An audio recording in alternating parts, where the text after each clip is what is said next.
Welcome back sa YouTube channel mga boss. Update daw tayo sa ginawa kong design moldura.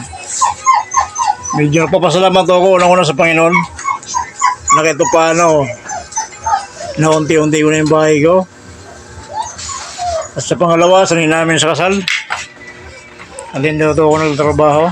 Nakita pa paano nakakapagtapal-tapal sa bahay namin. Yan lang ang resulta ng ginawa ko mga boss. Bali ngayon ko lang natapos gawa ng putay-utay lang ang oras. Ayan. Practice pa lang yan boss, lalo kung marunong na.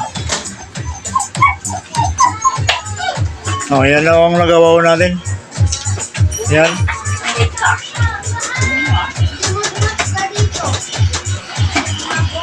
Medyo kahit pa utay-utay lang na oras, kahit pa paano natapos na natin.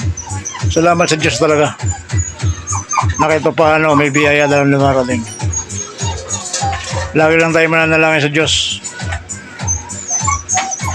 Sa araw at bago matulog, mga boss. Ganyan lang mga boss. Salamat.